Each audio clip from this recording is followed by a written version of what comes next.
Hello students, now next come to the assertion reasons of applications of trigonometry. So line of sight is the line drawn from eye of an observer to the point in which the object to the point in the object viewed by the observer. तो बिल्कुल ठीक है कि line of site किसको बोलते हैं, आई level से, जैसे ये आई पॉइंट है और ये ऑब्जेक्ट है, आई को ऑब्जेक्ट के साथ ज्वाइन किया, this is called line of sight. तो यहाँ पे भी यही लिखा हुआ है। Trigonometric ratios are used to find the height and length of object और डिस्टेंस बिटवीन, ये भी ठीक है, बिल्कुल सही बात है। ठीक है ना, ट्रिग्नोमेट्री हम इसीलिए तो यूज़ करते हैं, कभी किसी की हाइट फाइंड आउट करनी है, लेंथ फाइंड आउट करनी है, या दो ऑब्जेक्ट्स के बीच का डिस्टेंस फाइंड आउट करना है। तो दोनों ही बातें सच लिखी हैं, लेकिन इन दोनों का आपस में कोई लिंक नहीं है। So option is B.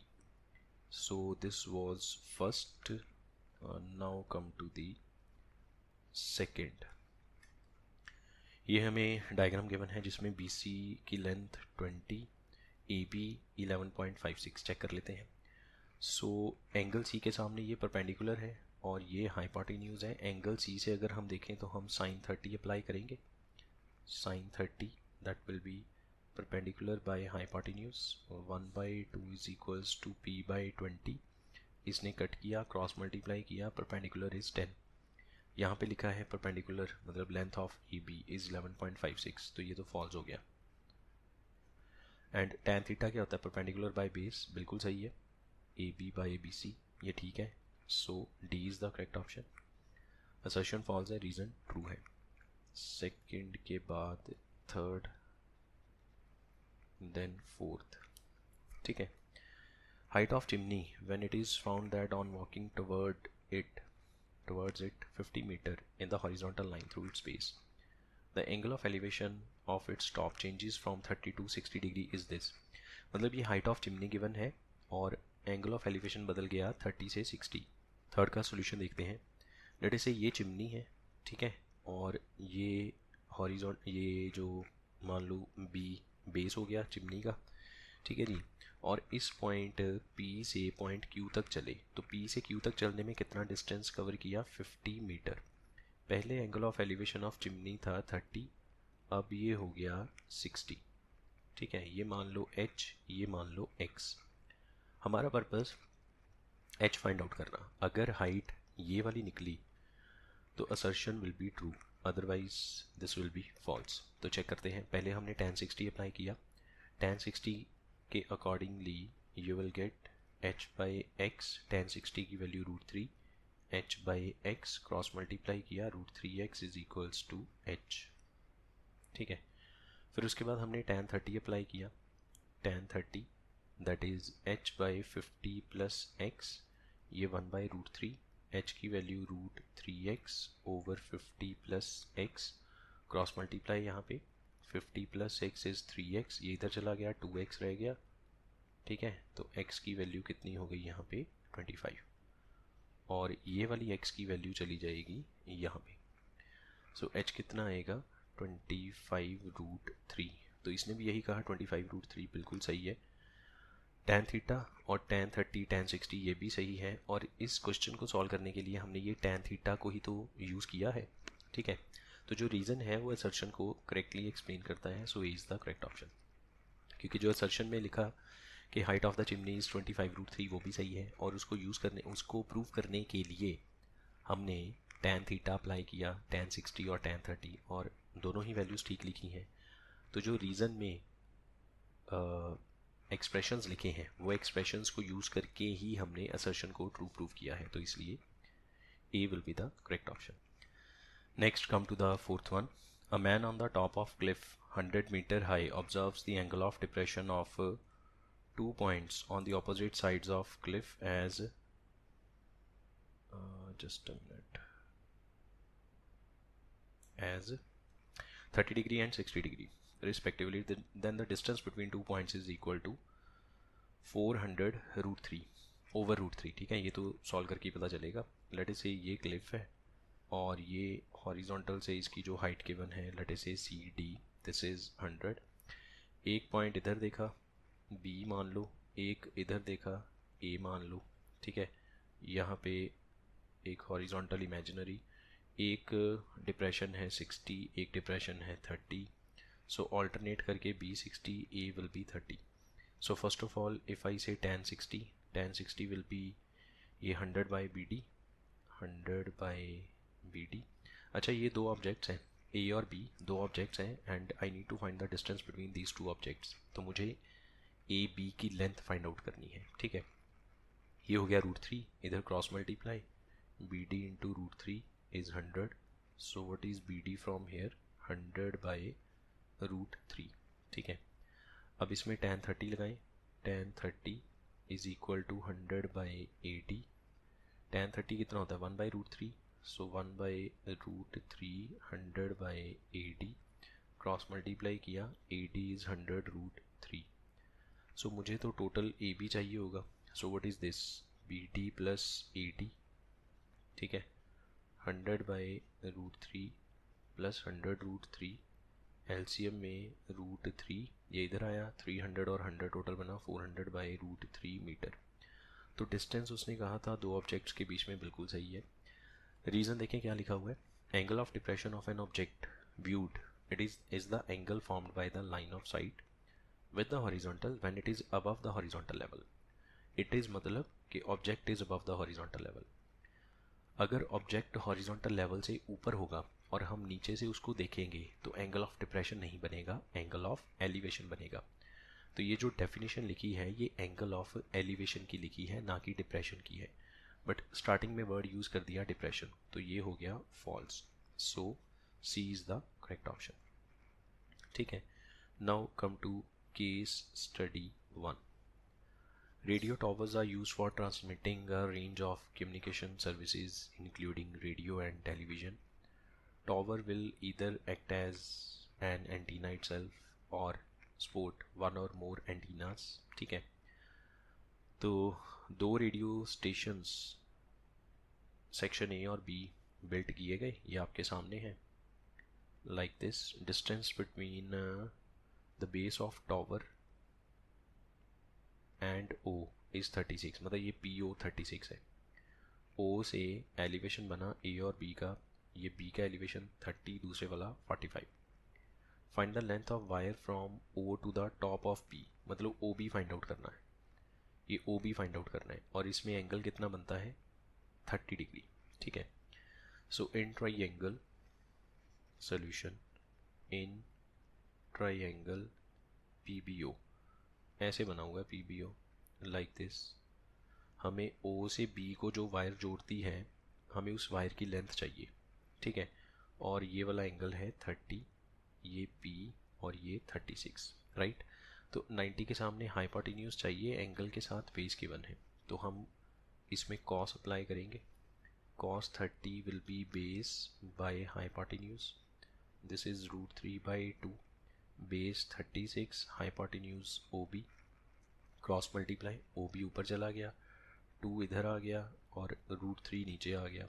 ठीक है, अब कर लो इसको रैशनलाइज, √3/√3, तो ये बन गया 36 इंटू 2 √3/3, 1 ज़ा 3 12 ज़ा. So OB is equals to 24 √3 metre. ठीक है, उसके बाद AB बताओ क्या होगा, ये वाला AB. उसके लिए तो हमें PB और AP दोनों फाइंड आउट करने पड़ेंगे. जब ये दोनों फाइंड आउट हो जाएंगे तो दोनों को माइनस करके हमें AB की लेंथ मिल जाएगी.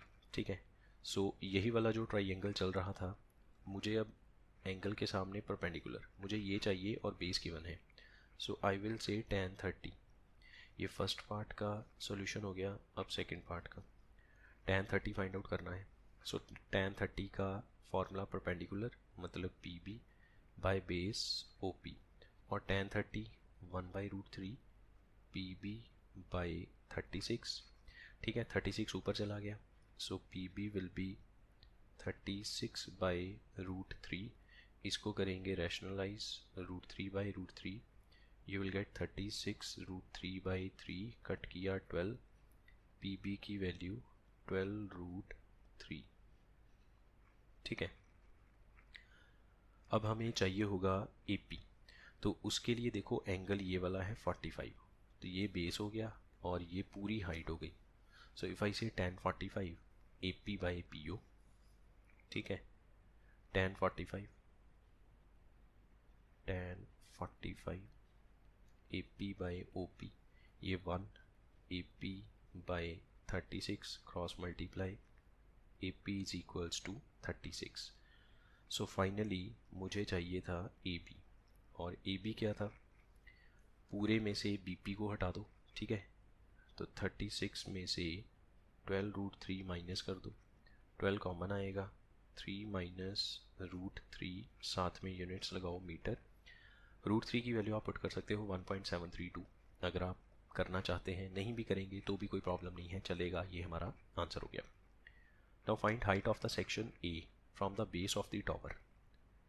सेक्शन ए यहाँ पे इसकी हाइट फ्रॉम बेस, मतलब AP पूछा उन्होंने, तो वो तो हम पहले ही बता चुके हैं. What is AP from here, AP is equals to 36 metre, ये पूछा उन्होंने, ठीक है.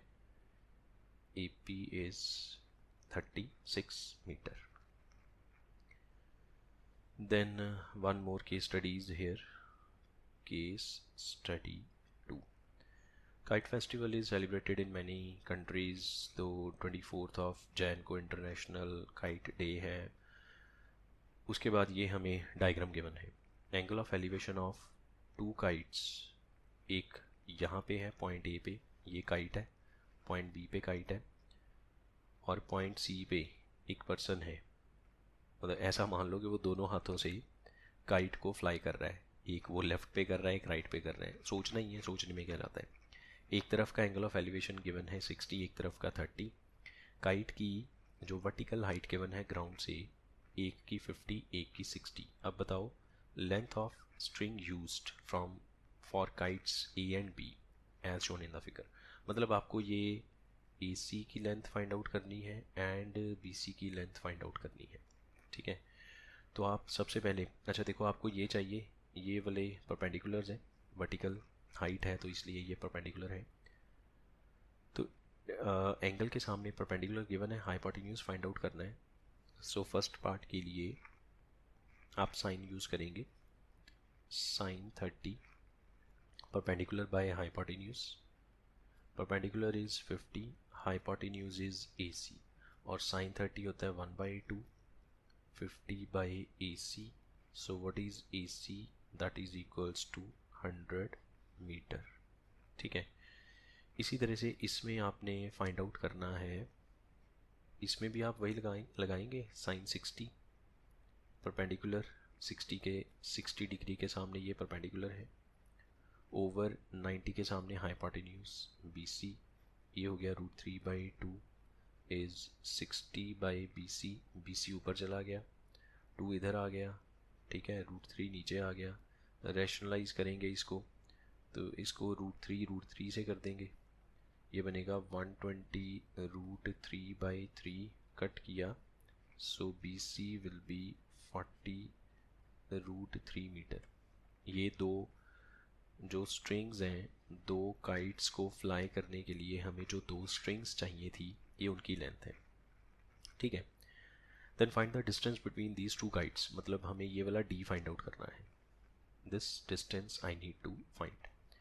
अच्छा आप ध्यान दो, ये पूरा एंगल 180 का बनेगा because of sum of angles on a straight line, straight angle है ना. स्ट्रेट एंगल 180 में से अगर ये दोनों निकल जाएं 30 और 60, तो ये 90 बचता है. क्लियर, ये 90 बचता है. ये आपने AC फाइंड आउट किया था 100, और ये फाइंड आउट किया है 40 √3, और मुझे ये D चाहिए. तो अगर हम सिर्फ इस ट्राई एंगल की बात करें, सिर्फ इस ट्राई एंगल की, तो 90 के सामने D आया, 90 के सामने D आया, ये हाइपोटेन्यूज बन गया, और ये एक साइड है, ये दूसरी साइड है, तो हाइपोटेन्यूज का स्क्वायर इन दोनों के स्क्वायर के सम के इक्वल होगा, ठीक है. सबसे पहले तो हम यहाँ पे लिख सकते हैं angle ACB is equals to 90 by straight angle. कि हमने ये 90 क्यों कहा, बिकॉज लाइन के ऊपर 3 एंगल है, तीनों को जोड़ के 180 बनना चाहिए, तो 2 तो उसमें से 30 और 60 है ही है, तो एक बचा वो 90 का. By PGT, AB square is AC plus BC. By Pythagoras theorem, AB square will be equals to AC square plus BC square.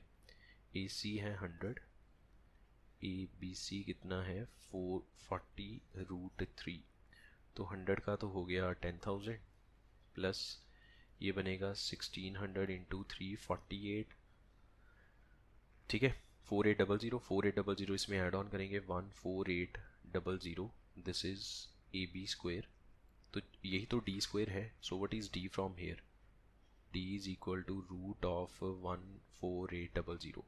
00 का मतलब है 10 इंटू 10, एक 10 बाहर आ जाएगा। 148 के अगर हम फैक्टर्स करें, 2 पे किया 74, फिर 2 पे किया 37, और 37 अंदर रहेगा, एक 2 फिर से बाहर आ गया, 20√37 metre, this will be the answer. ठीक है, ठीक है, ये इसका स्क्वायर 1600 और √3 का 3, 4800 इसमें ऐड ऑन करेंगे तो बात बच जाएगी। सो ये हो गई case study number 2। Now next come to the, अभी और है हमारे पास एक दो इसमें। ओके, केस स्टडी ये थी सेकंड, यहाँ पे case study third. Arun, Nikhil, Suman एक पार्क में जाते हैं और वहाँ पे कुछ एक्टिविटीज़ करी हैं, स्लाइड्स लगी हैं, काइट्स हैं, एंजॉय करने के लिए। Slide interesting, he want to try out. Nikhil और सुमन काइट फ्लाई के लिए चले गए। निखिल की kite, position of Nikhil's kite and its angle of elevation as shown in the following figure. ठीक है, ये सब गिवन है फिगर में। ये ग्राउंड है, ये काइट है, ये 30 डिग्री, ये 108। Find the tangent of angle of depression from the top of slide to the ground.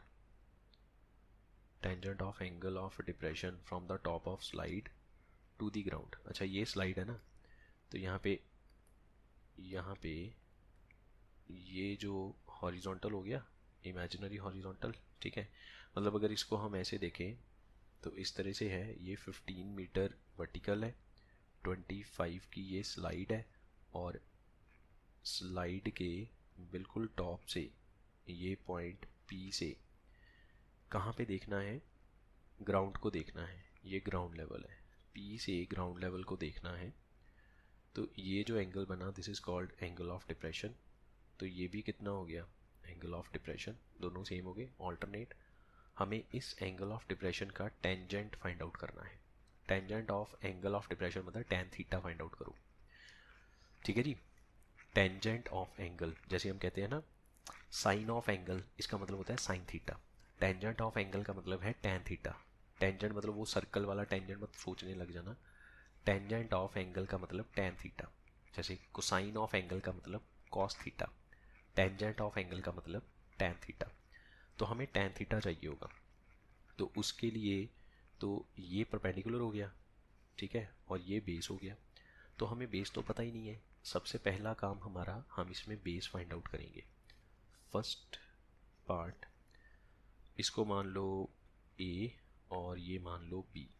तो फर्स्ट पार्ट के according 25 square is equals to 15 square plus A B square by P G D by Pythagoras. ठीक है, ये हो गया 625 और ये 225 plus A B square, ये इसमें से माइनस हो गया, बाकी बचा 400 is equals to A B square. So what is A B, 20। ये जो ए बी है इसकी लेंथ है 20। ठीक है, so therefore what is tangent of angle, tangent of angle का मतलब है टैन थीटा। ठीक है, टेंजेंट को शॉर्ट में टैन बोलते हैं, तो टैन के साथ एंगल ऑफ डिप्रेशन लिखो, तो एंगल ऑफ डिप्रेशन हमने थीटा मान लिया। So perpendicular is 15 by base, तो आंसर कितना आया, 5 के टेबल से कट करेंगे, ये पहले पार्ट का आंसर हो गया। This is tangent of angle, that is equal to 3/4। Then next, what is the height of Nikhil's kite from the ground. Height of Nikhil's kite from the ground.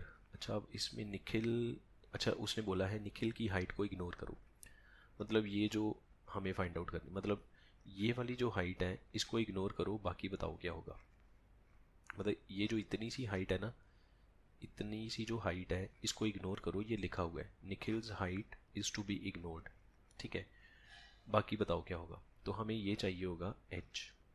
तो देखो 30 के सामने मतलब एंगल के सामने परपेंडिकुलर, 90 के सामने हाइपोटेन्यूज, सो हम इसमें साइन 30 लगाएंगे। Sine 30 P by H, sine 30 1/2, perpendicular H, और ये 108 इसने कट किया 54, so H is equals to 54 metre, ठीक है। अब देखें यहाँ पे क्या गिवन है, third part. Nikhil's kite got stuck on the roof of neighbour building. Suman saw this and used a ladder to climb up the roof. The ladder was 25-meter long and was positioned 7 meter away from the base. मतलब ये ladder लगाई, ये जो ऊपर kite है ना, इस point को नाम दे दो लेट अस से डी। तो B D is a ladder, B D ladder है, ठीक है। और बेस से कितनी दूरी पे है, 7 दूरी पे है। पर जैसे ही इस पे चढ़ना शुरू किया, लैडर स्लिप हो गई, नीचे से 4 मीटर नीचे आ गई, ठीक है, डी से ई पे आ गई। अब बताओ find the distance by which the foot of ladder slide on the ground. कितना लैडर का जो फुट है, इसको ए मत मानो, इसको ए मान लो, ठीक है। लैडर का फुट पहले बी पे था, जैसे ही इस लैडर पे चढ़ना शुरू किया, लैडर स्लिप करके नीचे आई और इधर से स्लाइड करके ए पे आ गई। तो बताओ लैडर ने ये कितना स्लाइड किया, ठीक है जी। अब देखो ये जो ए ई है ये भी लैडर ही है, A E is also a ladder, ठीक है ना। पहले लैडर की पोजीशन बी डी पे है, वो स्लिप करके नीचे आई तो A E is the ladder, और लैडर की लेंथ हमें गिवन है 25 मीटर। इंटरेस्टिंग है ये वाला पार्ट ना। So B D is equals to A E is equals to 25 metre. बिल्कुल रियल लाइफ की सिचुएशन के साथ मैच करता है कि लैडर के ऊपर चढ़ना शुरू किया, उसका टॉप फिसल के नीचे आ गया, तो बेस भी फिसल गया, है ना, आगे की तरफ चला गया। अच्छा अब इसमें देखो ये बी डी सी में, in triangle B D C ऐसे बना हुआ है triangle B D C, B C given है 7, ये 25, पाइथागोरस से ये मिल जाएगा D C. So by P G T 25 square is 7 square plus D C square, ये हो गया 625, 7 का square 49 is equal to D C square, this is 576 is equal to D C square. So what is D C, 24 metre, ठीक है, D C की value 24। अच्छा 24 में से 4 मीटर लैडर नीचे आ गई, तो बाकी ये कितना बचेगा, 20 मीटर बचेगा। ई से लेके सी तक की लेंथ 20 मीटर, क्योंकि टोटल 24 है। अब अगर हम एक नया ट्राइंगल यूज़ करें, इन ट्राइंगल ए ई सी, जो कि ऐसे बना हुआ है, ठीक है, ये वाली जो लेंथ है 20 और ये 25, क्योंकि ए ई तो लैडर है, तो बताओ ए सी कितना है। So by P G T again 25 square is 20 square plus A C square, 625 में से ये बनेगा 400 प्लस ए सी स्क्वेयर, इसमें से माइनस हो गया 225 is A C square. So what is A C from here, 15 metre, तो ए सी की लेंथ है 15 मीटर, ठीक है। सो देयरफॉर हमें तो ए भी फाइंड आउट करना है फाइनली। ये टोटल 15 है, ए से लेके सी तक टोटल 15 है, उसमें से ये 7 तो पहले से ही था, तो बी से ए कितना हुआ, that is 15 minus 7 which is equals to 8 metre. तो बहुत सारे बच्चे ये सोचेंगे कि ऊपर से 4 नीचे आया तो इधर से 4 इधर हो जाएगा, ऐसे नहीं होगा, पाइथागोरस अप्लाई करने के बाद आपको पता चलेगा ये काम मत कर देना आसानी से कि ऊपर से 4 नीचे आया और हॉरिजॉन्टली भी 4 इधर चला गया, ऐसा नहीं होगा, ठीक है। पाइथागोरस अप्लाई करने के बाद ही हमें पता चलेगा और हम किसी कंक्लूजन पे पहुंच पाएंगे। सो केस स्टडी ये कितनी थी, third. Now next come to the case study 4। Case study 4, ठीक है। एक लोकल फेयर है, 3 हॉट एयर बैलून्स XYZ। कहाँ गया, ये रहा X बैलून, Y बैलून और Z balloon. at a particular instant their positions and angle between as shown in the diagram। ये y से ये वाला एंगल 90 है, you can see ZYX 90 given है, ये पूरा 75 है, ये 90 है, ये 45 है, ठीक है। तो 75 में से 45 निकल जाए तो ये 30 बचेगा ना, ये वाला 30 चाहिए होगा तो देख लेंगे। ग्राउंड से इसकी जो हाइट है that is 1500 meter and horizontal distance between the x and y's altitude is equal to x altitude। मतलब उसने ये कहा कि जितना ये है ग्राउंड से, जितनी x की हाइट है, horizontal distance between balloons x and y, x और y के बीच में जो हॉरिजॉन्टल डिस्टेंस है मतलब XO, that is equal to x की जो हाइट है, तो ये हमें 1500 गिवन है OX, ठीक है। OX is the horizontal distance. आप ये मत कहना XY is not a horizontal distance between x and y, वो तो टिल्ट डिस्टेंस है या डायरेक्ट डिस्टेंस है। हॉरिजॉन्टल डिस्टेंस का मतलब है कि x से हॉरिजॉन्टली बिल्कुल y के नीचे आ जाओ, that is called OX। So according to condition OX is equal to 1500 metre, ठीक है। मोर ओवर ये 45 गिवन है, ये वाला 45 है। तो अगर अच्छा हमें चाहिए क्या, find the altitude of y। मुझे ये y का एल्टीट्यूड मतलब y ग्राउंड से कितना ऊपर है मुझे ये चाहिए, ठीक है। ये वाली हाइट चाहिए y की, that is called y is altitude. z का एल्टीट्यूड क्या होगा कि z ग्राउंड से कितना ऊपर है। जो बैलून है वहाँ से बिल्कुल ग्राउंड तक हॉरिजॉन्टल मतलब ग्राउंड तक एक परपेंडिकुलर ड्रॉ करो, that is called a altitude. तो मुझे पहले YO चाहिए होगा क्योंकि O से नीचे ये वाली जो लेंथ है, ये वाली लेंथ, ये तो 1500 आ जाएगी सीधी सीधी। अगर हम इसमें tan 45 अप्लाई करें in triangle XOY, tan 45 is equals to OY by OX, 1 is equals to OY by 1500, OY is 1500, therefore Y is altitude OY 1500 आया, ठीक है। 1500 प्लस 1500 टोटल कितना हो गया 3000 metre. Then the shortest distance between Y and Z। Y और Z के बीच में shortest distance का मतलब क्या हुआ कि y और z के बीच में जो बिल्कुल एक स्ट्रेट लाइन है वो फाइंड आउट करो, ठीक है। कोई भी 2 पॉइंट्स के बीच का डिस्टेंस या शॉर्टेस्ट डिस्टेंस का मतलब है दोनों को ज्वाइन करके जो लाइन बनी उसकी लेंथ। मैं एक बार फिर से दोबारा रिपीट कर देता हूँ, किन्हीं 2 पॉइंट्स के बीच में शॉर्टेस्ट डिस्टेंस या फिर डिस्टेंस का मतलब है उन दोनों पॉइंट्स को ज्वाइन करो, जो लाइन बनेगी उसकी लेंथ बताओ क्या होगी। तो मुझे YZ की लेंथ चाहिए होगी, ठीक है। अच्छा सबसे पहले तो आप ये देखो कि ये वाला जो ट्राइंगल है, ये वाला जो ट्राइंगल, इसमें 2 साइड्स तो हमने फाइंड आउट कर ली 1500 और 1500, ठीक है। तो पाइथागोरस से ये YX आ जाएगा, क्लियर। अब क्योंकि ये टोटल 75 था उसमें से 45 निकल गया तो ये बना 30, ठीक है जी।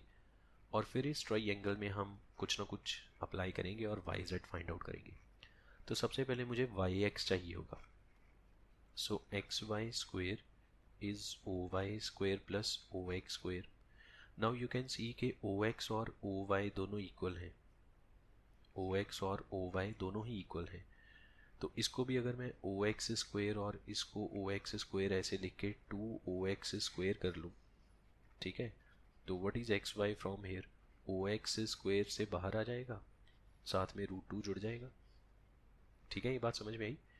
स्क्वायर का स्क्वायर रूट किया, OX का स्क्वायर है यहाँ पे, ठीक है, वो स्क्वायर से बाहर आ गया, 2 अंदर रह गया। और ओ एक्स किसके इक्वल है 1500 के, सो एक्स वाई इज़ 1500√2। उसके बाद डायग्राम कुछ ऐसे बना हुआ था ना, ये y, ये z, और यहाँ पे ये x, ये 90 गिवन है, ये 30 है, ये आपने फाइंड आउट कर लिया, एक्स वाई हमने फाइंड आउट कर लिया, और हमें वाई जेड की वैल्यू चाहिए। तो देखो एंगल के सामने परपेंडिकुलर चाहिए, एंगल के साथ वाला बेस गिवन है, तो हम अप्लाई करेंगे tan 30 किस ट्राइंगल में, in triangle X Y Z. tan 30 क्या आएगा, perpendicular, that is Y Z over base X Y, और ये होता है 1/√3 Y Z over X Y कितना है 1500√2। तो 1500√2 ऊपर चला गया, so Y Z is 1500√2/√3 metre, and that's it, this is the required answer. अच्छा थर्ड पार्ट भी है, find the shortest distance between X Z, X और जेड मतलब एक्स जेड चाहिए होगा, ये चाहिए होगा एक्स जेड, तो ये हाइपोटेन्यूज हो गया। ठीक है, तो आप ये भी लगा सकते हो कि बेस गिवन है cos 30 लगा लें, cos 30 base X Y by hypotenuse X Z, this is √3/2, X Y हमें फाइंड आउट करना है, और X Z sorry X Y तो हमें गिवन है 1500√2, एक्स जेड हमें चाहिए, एक्स जेड ऊपर चला गया, ठीक है 2 ऊपर चला गया, ये बन गया 3000√2/√3 नीचे आ गया, और साथ में मीटर, ये इसका आंसर हो गया थर्ड पार्ट का। This is for third part. ठीक है, तो बस 3 पार्ट्स थे इसके, हमने तीनों के तीनों पार्ट सॉल्व कर लिए। I hope this much is clear. End of course जिसमें डिनोमिनेटर में रूट है, आप चाहें तो उसको रैशनलाइज कर सकते हैं। ठीक है जी, now come to case study 5, और ये वेरी इम्पॉर्टेंट। ठीक है, fifth case study, and this is the last case study for this chapter, उसके बाद हम इस टॉपिक को वाइंड अप कर देंगे। ड्रोन एज यू नो एक एयरक्राफ्ट है without any human pilot and controlled by remote control. ठीक है, तो डेविड ने यूज़ किया एक advanced drone with high resolution camera during an expedition in a forest region which could fly up to 100 metre. वो जो drone है वो कहाँ तक फ्लाई कर सकता है, ग्राउंड लेवल से 100 मीटर ऊपर, मतलब ये ग्राउंड लेवल है तो यहाँ से 100 मीटर ऊपर तक वो फ्लाई कर सकता है, इसके ऊपर नहीं जा सकता। ठीक है, तो उसकी जो मैक्सिमम रेंज है ग्राउंड से ऊपर जाने की मैक्सिमम जो हाइट वो अटेन कर सकता है दैट इज़ 100 मीटर। करी है उसने कि नहीं करी वो अलग बात है, बट वो 100 मीटर से ऊपर नहीं जा सकता। ठीक है, डेविड एक ओपन जीप में है, फॉरेस्ट के अंदर चला गया, इनिशियल पोजीशन ये हमें दिखा रखी है with respect to the open jeep as shown in the figure. David ने स्टार्ट किया ड्रोन को फ्लाई करना, और एवरेज स्पीड उसकी है 10 metre per second in the same direction as that of jeep. तो ड्रोन की और उसकी खुद की दोनों की स्पीड सेम है। ठीक है, जितनी तेज़ी से ड्रोन आगे जा रहा है उतनी तेज़ी से ही जीप आगे जा रही है।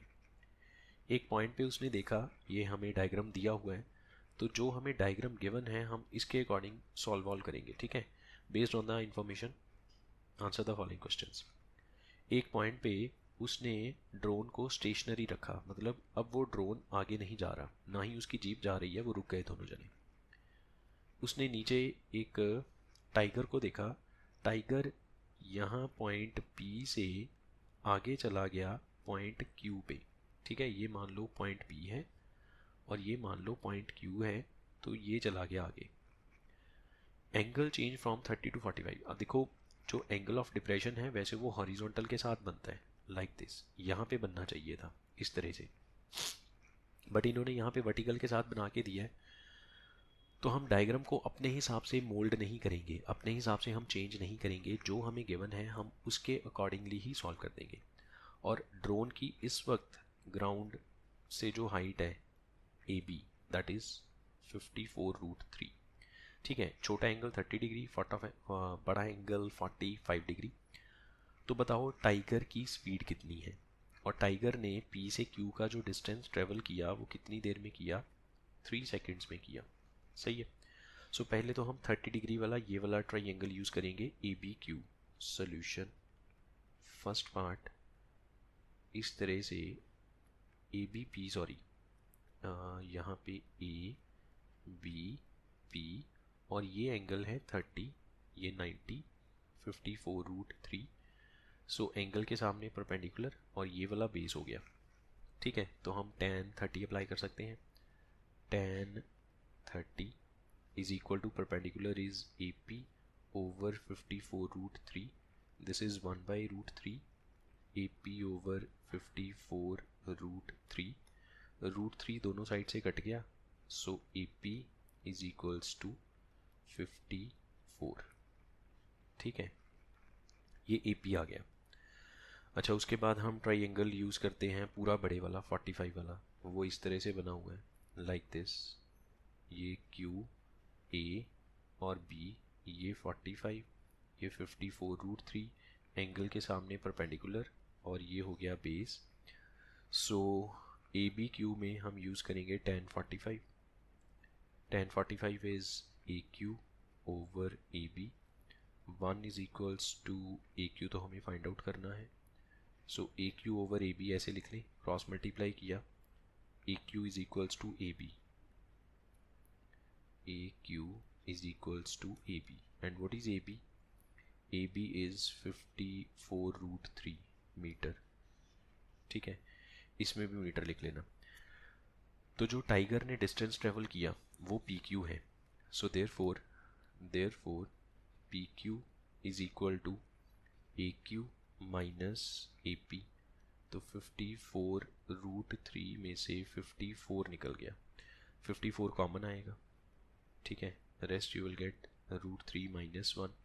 This is the distance travelled by Tiger, DT मतलब distance travelled by Tiger, and time given है 3 second. So what is the speed of tiger?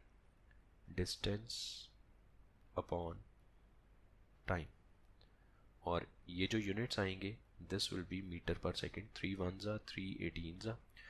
अब इसमें √3 की वैल्यू आप पुट कर सकते हैं 1.732। 1 माइनस करेंगे, 18 से मल्टीप्लाई करेंगे, तो आपके पास यहाँ पे आंसर आएगा, and that will be in metre per second. ठीक है, ये हमारा फर्स्ट पार्ट सॉल्व हो गया। Okay, then next second part. David पहुँच गया एक टॉलेस्ट ट्री के पास। उसने ड्रोन को स्टॉप किया horizontal distance of at a horizontal distance of 5√3 from the top of the tree and at a vertical distance of 65 below its maximum vertical range. If the angle of elevation of drone from the top of the tree is 30, find the height of tree. देखो second की diagram कुछ ऐसे बनेगी।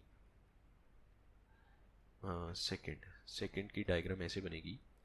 ये drone है, ये tree है। ठीक है, ट्री के टॉप से जब ड्रोन को देखा, ठीक है ना, ये ट्री है, ट्री के टॉप से जब ड्रोन को देखा, angle of elevation from top of tree is 30। ठीक है, और ये है this CD is the horizontal distance between tree and drone, और ये हमें गिवन है horizontal distance from the top of tree and drone is 5√3। ठीक है जी, अभी मैंने हॉरिजॉन्टल डिस्टेंस के बारे में बताया भी था। हॉरिजॉन्टल डिस्टेंस अभी, अब जब x और y वाला क्वेश्चन सॉल्व किया ना, बैलून XY वाला, तो हॉरिजॉन्टल मतलब जो बिल्कुल सीधा होगा। तो टॉप ऑफ ट्री से बिल्कुल सीधा ड्रोन के बिल्कुल नीचे आ जाओ, that is called a horizontal distance between top and drone. ठीक है, अगर हम कहें ड्रोन एंड टॉप के बीच में सीधा सीधा डिस्टेंस तो AD है, but this is not a horizontal, वो तो टिल्ट डिस्टेंस है। हॉरिजॉन्टल ये वाला है, और ये ग्राउंड लेवल है, दिस इज ग्राउंड लेवल। अच्छा, ग्राउंड लेवल से ड्रोन कितना ऊपर है, ED कितना होगा? आप एक बार दोबारा स्टेटमेंट को पढ़ो, उसमें आपको पता चल जाएगा। ड्रोन कहाँ पे रुका हुआ है? Vertical distance 65 metre below its maximum vertical range. तो ड्रोन का जो ग्राउंड से वर्टिकल डिस्टेंस है वो मैक्सिमम रेंज से 65 मीटर नीचे है। तो ड्रोन की मैक्सिमम रेंज कितनी है? ड्रोन ग्राउंड लेवल से कितना ऊपर जा सकता है, 100 मीटर तक। वो 100 मीटर से 65 नीचे रुका हुआ है यहाँ पे, मतलब कि जो ED होगा दैट विल बी 35 मीटर। ये चीज़ समझ में आई आपको? ग्राउंड लेवल से ड्रोन कितना ऊपर जा सकता है, 100 मीटर। स्टार्टिंग में लिखा था ना यहाँ पे कि इसकी जो वर्टिकल रेंज है दैट इज़ 100 मीटर, ये रही 100 मीटर, ठीक है। अब ड्रोन 100 मीटर पे नहीं पहुंचा हुआ, ड्रोन अपनी मैक्सिमम वर्टिकल हाइट से 65 मीटर नीचे रुका हुआ है, तो ग्राउंड से वो 35 मीटर ऊपर हो गया। अब बताओ what is height of tree, मुझे ये h चाहिए होगा, ये भी h हो गया। अच्छा हम क्या करेंगे, इसमें ये परपेंडिकुलर हो गया इसके सामने और ये बेस हो गया, ठीक है। तो tan 30 लगा के परपेंडिकुलर फाइंड आउट करेंगे, उसको 35 में से माइनस कर देंगे, h आ जाएगा, that is the height of tree, ठीक है। सो tan 30 will be CD over AC, 1/√3 is CD over 5√3, ये कट गया, 5 क्रॉस किया, CD is equals to 5 metre. therefore height of tree total ये 35 है, उसमें से ये 5 निकल जाएगा तो कितना रह गया, 30 मीटर, ठीक है जी। The next third, drone was flying at a height of 30√3। अब नया पार्ट है, नई डायग्राम बनेगी। 30√3 हाइट पे है ड्रोन, स्पीड के साथ आगे गया, हॉरिजॉन्टल डायरेक्शन में कांस्टेंट स्पीड के साथ चल रहा है। एक ज़ेब्रा को देखा और ड्रोन ने 30 मीटर ट्रेवल किया। अच्छा जब ड्रोन उड़ रहा था, ऊपर था, तो बिल्कुल उस अपने नीचे उसने जब ज़ेब्रा को देखा, वहाँ से वो 30 मीटर आगे चला गया, ज़ेब्रा नहीं ड्रोन आगे चला गया। फिर आगे चल के फिर दोबारा उसने ज़ेब्रा को देखा, तो एंगल ऑफ डिप्रेशन बना थीटा। एक तो डायग्राम ड्रॉ करो और थीटा फाइंड आउट करो। तो स्टेटमेंट आपने पूरी पढ़ ली है। सिचुएशन ऐसे है, ये मान लो ज़ेब्रा, ठीक है, और ये मान लो ड्रोन। ड्रोन के बिल्कुल नीचे ज़ेब्रा है। ड्रोन कितनी हाइट पे फ्लाई कर रहा है, 30√3 पे। यहाँ से ड्रोन चला गया आगे, नई पोजीशन E पे। कितना डिस्टेंस ट्रेवल किया, 30 मीटर, ठीक है, ये भी मीटर में है। अब यहाँ से पॉइंट E से फिर दोबारा ज़ेब्रा को देखा, ठीक है, तो एंगल ऑफ डिप्रेशन बना। हॉरिजॉन्टल के साथ जो एंगल बनेगा that is called angle of depression. ये वर्टिकल, ड्रोन के बिल्कुल वर्टिकल नीचे ज़ेब्रा था, तो यहाँ पे 90 बनेगा। एक तो उसने कहा ड्रॉ डायग्राम, हमने डायग्राम ड्रॉ कर दी। इसमें आप स्पेसिफाई कीजिए, let Z is the position of zebra, D and E are two positions of drone, initial and final. Theta is the angle of depression. अब बताओ what is theta? तो देखो थीटा के सामने ये परपेंडिकुलर है और साथ वाला बेस है। So if I say tan theta that will be perpendicular by base. Perpendicular is dz, base is de. So dz हमें गिवन है 30√3 by 30, इसको कट किया, so tan theta is equals to √3। तो tan के table में √3 कहाँ पे आएगा, 60 डिग्री पे। So answer is 60 degree. पूरी केस स्टडी में कुछ खास मुश्किल काम नहीं है, जस्ट इसमें एक स्टेटमेंट है, एक सिचुएशन है ना, एक स्टोरी है जिसको आपने पढ़ के समझना है और उसके अकॉर्डिंगली आपने डायग्राम ड्रॉ करके जो भी उसमें से पूछा गया है वो फाइंड आउट कर लेना है, right. So this is all about applications of trigonometry, जिसको हम हाइट्स एंड डिस्टेंसेस भी बोलते हैं। तो अब हमारा ट्रिग्नो और एप्लीकेशंस ऑफ ट्रिग्नो दोनों ही कंप्लीट हैं।